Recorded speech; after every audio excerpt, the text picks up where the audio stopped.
Hey guys, Tyler here, and thank you for checking out this video. And this is a special series requested by you, my viewers, which is going to be complete breakdowns and walkthroughs of my latest Marksman Hunter runs. So all my build information will be on the screen right now, but don't worry if you did miss out on that. All that information, including strings to my build, will be found down in the description of the video. I hope you guys enjoy these runs. Please leave me your feedback down below. I'm always willing to make videos that you guys want to see here on YouTube, and I can help as many marksman hunters as I possibly can. I hope you guys enjoyed this run, and let's go ahead and get to it. Mr. Eggplant presents. And the next key we're going to dive into is a +22 timed Galakrond's Fall, which is the first half of the Dawn of the Infinites Mega Dungeon. So in this run, this is the same week as the last one, so we have Fortified, Afflicted, and Raging, and we're going to go ahead and use our Camouflage to run past all of this trash at the very beginning. Unfortunately, Odwin did get picked out, which, you know, totally fine. It costs us 5 seconds, but we can go get him rezzed, and everything will be fine. So what we're going to do is pull all of this trash into the first boss, and that's something that we don't normally do, particularly in Drexit keys. But Teach was the one that was tanking for us, and so he was kind of calling the shots, if you will. But this is going to be a full pre-made group, and here we go. We are on Kronakar first, which is the first boss. So here, I'm going to go ahead and use Volley, and then just try to melt as much of these ads as possible, as quickly as possible. So there I went ahead and took out the first of many circles in this this run, and in this particular fight. So here I'm the second jump, so the boss is going to jump to me here in a second. I'm going to run out of this, and then I'm going to go soak the little orb, or excuse me, the little circle. That way we don't take a huge hit of damage, and you're probably going to wipe if you miss those on a 22, even if it is a fortified week. So we still have those ads. We're not really used to it. I almost eat it there. You see I have 3 of my defensives. I was just not prepared for that guy to be jumping on top of me there. You know, probably could have done a little bit better about using my defensives there, but you'll hear that a lot, and that's kind of the whole reason I like to do these keys, is that I can watch from, you know, the outside perspective and not just like in the moment type thing. So here I have been trying to get as much uptime on Volley as possible. So whenever you're getting ready to use your true shot, just make sure you use Volley first, and then you can go aim shot, rapid fire, and then just sit there and do as much damage as possible during your true shot. And then also you can get as many rapid fires out as possible. So every time it whittles that cooldown or gives you the cooldown back of your rapid fire, it's going to be double tapped thanks to our 4-set. So here we finally got all of the big trash down, so now we're just finishing off Kronakar. So this isn't a too terribly difficult fight. You just have the stomp here, so I would be using a defensive when the stomp goes out, because you're going to get hit with the sand that you're going to drop on the ground. I used turtle there, but I used it a tad too late. So here comes I think this is the 3rd set of Eon Shatters. So you just want to dodge the orbs that come out, and then I'm getting myself into position to soak this if I need to, but I believe that is Can You Zap It went over there and soaked it. So we got some really good damage. It definitely helped. We had a lot of trash that got brought in, and we didn't get double tapped. It was close by me, and Marksman is pretty squishy, but we managed to get through it no problem. And here comes the hardest part of the key, which is going to be all of the trash around the Manifested Timeways, which is the 2nd boss. So actually one of my least favorite bosses of this expansion. Probably because I don't do the fight right, but anyway. This is an important note for you guys, and first off, I forgot to mention earlier, since we dived right into the boss, these type of keys are all thanks to you guys as viewers. So if there are any other keys you would like to see me put out as any types of Mythic Plus content video-wise, please leave me a comment down below. Leave me your feedback. I can't make the videos you want to see if you don't tell me. And then also, I am not going to cut this key at all. So you are going to see, right here, I die. You are going to see me die a lot. You're going to see us as a group die, I believe, 19 times in this key. But the reason I decided not to cut this is because I want to show you guys that it's okay to die sometimes in keys. Sometimes it just happens. We're going to keep running in here and getting picked off one by one. It happens. You can still time keys. You can still do well. You can still do great damage.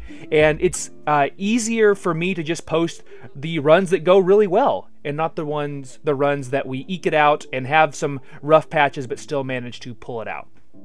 Anyway, there was my soapbox. We'll talk about some of these abilities that were actually killing us. So there is the bolt that goes out. That's not really something you want to interrupt. That's not like everybody needs to interrupt that.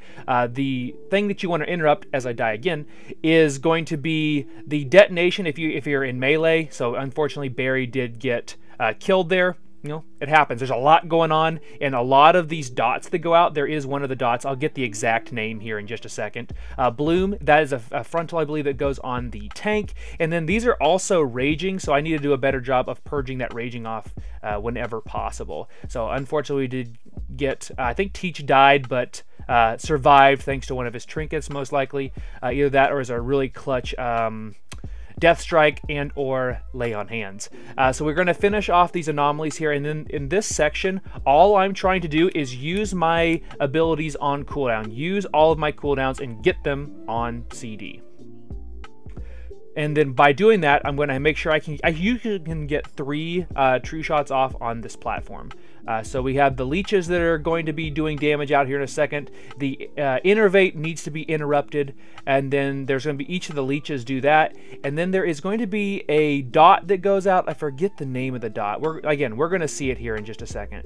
I die again. So if you get one of the dots on me, which the bloom actually just straight up killed me there. But if you get the dot on you, you need to hit a cooldown. And there is one that's it just picks you and it tethers to you. Feign death that right away. I was not fast enough and then I died because of it. So you are going to see a lot of deaths here, but I promise you, I believe we 2-chested this, or at least we're really close to a 2-chest. So you can still die a bunch in these keys and still do well, particularly up, at a 22. And we did really well on the bosses. As long as we didn't completely wipe on a boss, we were going to do okay. So there we're a little bit more than halfway through. I'm going to make sure and dodge all of this stuff on the ground. And it doesn't look like there's a lot going on, but this is just a really hectic part of the key. And we, honestly, we had a lot of deaths, but we made it through and we didn't have that terrible wipe. And that was important. So there I'm going to use my feign death, and I should have interrupt. I guess my interrupt was on cooldown there for innervate on the leech. And then we are going to just continue to use cooldowns. The volley is the one of them that you need to interrupt. That one hits everybody, and it's basically a tactical nuke at that point. So whenever you have these big circles, you want to try to not overlap them with people as much as possible. I'm going to try to interrupt there, which I do successfully. And then you can also use your feign death if they are targeting you, and it should drop off there, assuming you did it fast enough. I'm going to go ahead and purge there. I've just been purging whatever I can. And then Chrono Burst is this here. It can be dispelled, and if it's dispelled on top of people, they're going to take that damage.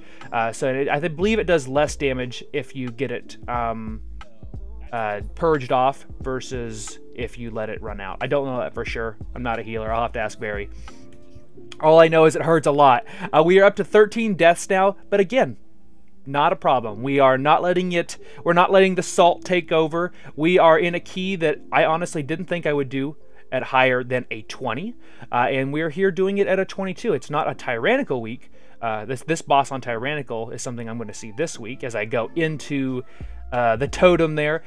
Is probably going to hurt real bad, but you'll see that we made it through the actual raid, or the boss part of this, relatively unscathed.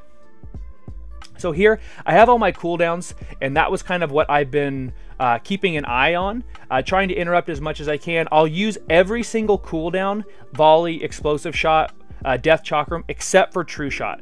I want to make sure and have true shot up for the beginning of this boss. And then I do have my trusty notes here. So real quick, my total DPS for this entire dungeon run, with deaths and all, there's going to be some more run backs later on, was 232k. I am running with camo, as you guys saw at the very beginning, because of everything at the very beginning. And my uptime on my embellishments, which are 2 blue silk linings, was 52.8%, which is actually a little bit low than what we've been seeing as of late. And I am using a corrupted file, so I have almost 50% crit.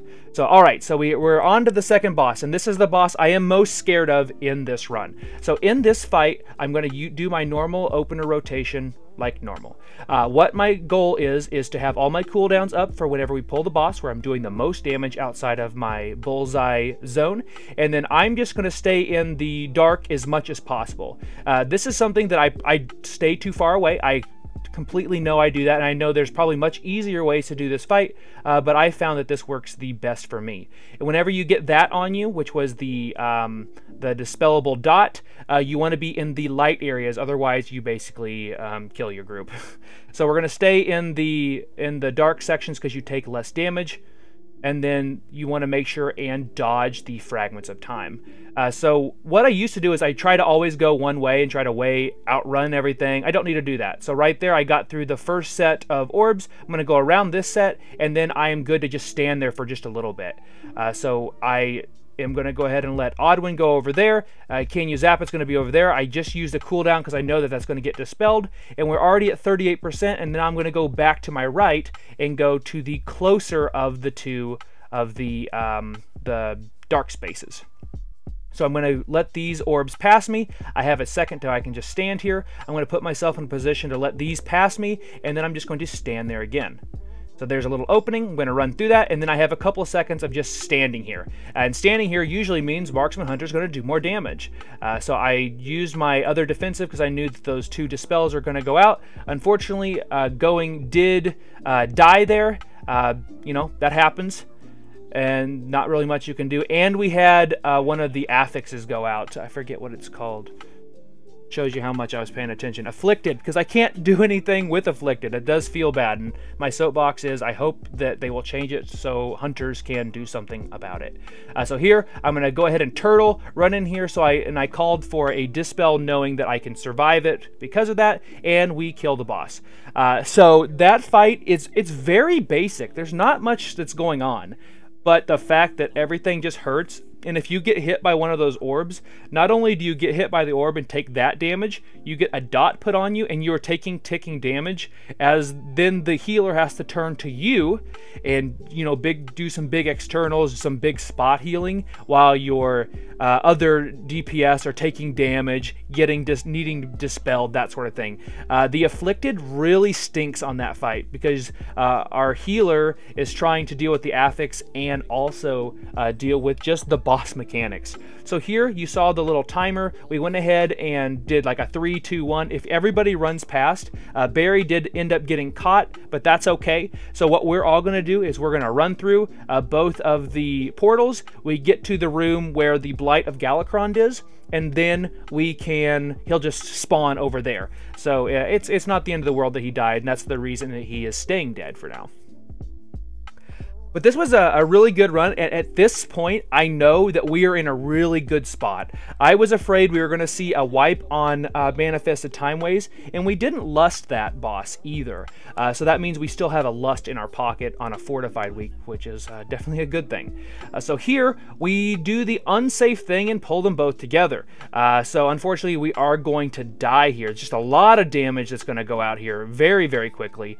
And then we do manage to kill all the little guys. I pop my defensives here. I pop my cooldowns, including True Shot. I mean, I send everything. I'm over 1 million DPS right now, and there's just so much going out. We've got the totem that's going to go out. I use my last ability, which is the Fortitude of the Bear, and we are still just trying to kill these risen dragons, doing a lot of damage. Our group is doing a lot of damage. Unfortunately, these just have a lot of health on a 22 fortified, and Barry can't exactly keep up, and all three of us die very, very quickly. And then I think Oddwin did a nice job healing himself there. I realized that I should not have run back in, so I'm glad that I showed this to you guys. Like, it's okay to make mistakes. It's okay. You don't have to play perfectly. I did not play perfectly in this run. We managed to get down one dragon, and if one dragon is down, this is significantly easier at that point. So if we were to try this again, we should probably just pull them separately. We were not, you know, far off on the timer at all. So we might as well, or we should say, we had plenty of time on the timer. Flip what I said. And we didn't need to do the spicy pull, but we are also testing. you know, as well. We're testing to see how much healing we need, how much damage we need to go out. And we survived. We didn't wipe. And again, that was the key to this run. We could have deaths, but we didn't wipe. So here we decided to not pull them all, at least not initially. And we're doing all the damage we can on the dragon. And then all the little chunks died relatively quickly. I'm going to go ahead and use all my cooldowns except for True Shot. And I just noticed that my volley and my salvo were not tethered together there. They went off slightly different. So hopefully I catch that before I use it again. We'll have to wait and see. Sometimes I catch it, sometimes I don't. So there I was purging on the Risen Dragon just a little bit. Just to get a few of those stacks off. It's not the end of the world, but he's going to go raging here. And oh, actually, already got it. Never mind. So we're just going to finish off the Risen Dragon here. We're going to pull the next set, and then we're going to go right into the boss. So I'm looking at my cooldowns right now, and I do know and I do fear the Blight of Galakrond. So we have wiped on this several times before. Particularly, you know, Marksman Hunter, very squishy on that second phase. So I went ahead and I just used my cooldowns. I'm going to go ahead and use them, so then I will have the cooldowns up for when we are in execute phase or close to it on the boss. Normally, I would like to use those cooldowns or have everything up for pull. But I went ahead and I made an executive decision, and I talked to the group. You guys probably can't really hear it, but I asked if they wanted me to go ahead and send it to get through this, or did we want to go ahead and hold for boss. The first phase on the boss is actually not bad. It's not bad at all, because you get the orb that comes out that needs to be soaked by or given to the tank and then soaked by the boss. So it's not that big of a deal if we stay in that first phase for a little bit longer. In fact, we probably fear that boss more than we do phase 1 of this boss here. Or the trash, I should say. So, alright, so we've got the Blight of Galakrond headed our way. We're at 72% of our forces, and we have a little bit less than half of our timer left. So here I went ahead and I put my Hunter's Mark on the boss. I'm going to put all my cooldowns out except for True Shot.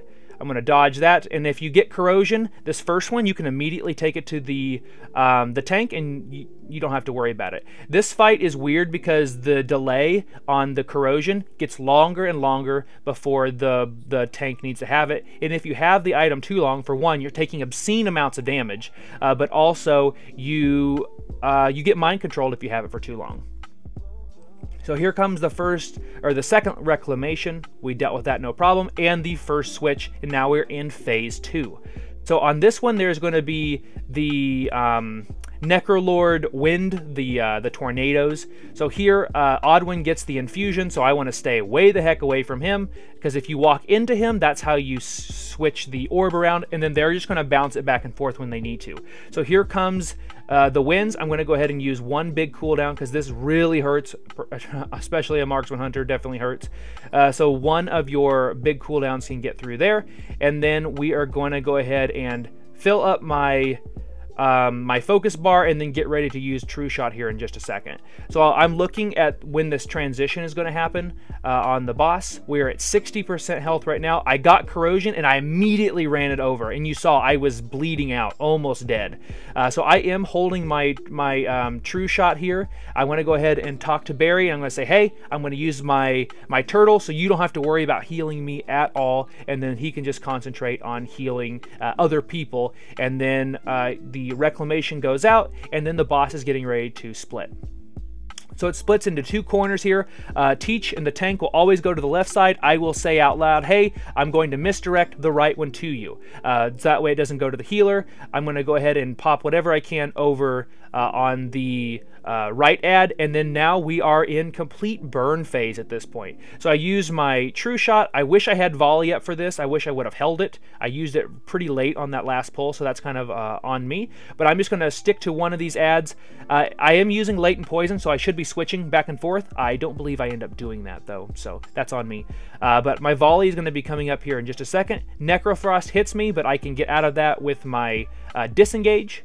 And then we have the Afflicted coming out that I, again, can't do anything about. And then we have to dodge the Flame. I kind of put it in a bad spot. I believe that had picked me. So I could have done a better job of my positioning, being closer to the group so it didn't kind of run all the way over there. If somebody else gets Necrofrost, you do want to go ahead and help them out. And for me, what I could have done was waited just a second longer and then use my rapid fire, since I had just hit 3 targets with my my multi-shot. So then I would have had a good chance to have volley up for the rest and cleave damage for the rest of this encounter. But down goes the boss, or almost, I should say. Almost. There we go. So good amount of damage. Nobody lost their head, and that's super important on the Manifest and Blight in particular, at least in my opinion, is that there's a lot of like tilting things that can happen. Don't let it tilt you, and just continue to just like run completely away. Like, don't do damage, but if you live, a DPS is going to do more damage. So we have 12 minutes left, 12 and a half minutes to be exact, and we have all of our forces in front of us. So we're going to go ahead and interrupt what we can with the casters, the Iridikron's creation. I'm going to make sure and not get completely massacred by Garen's spin to win over there.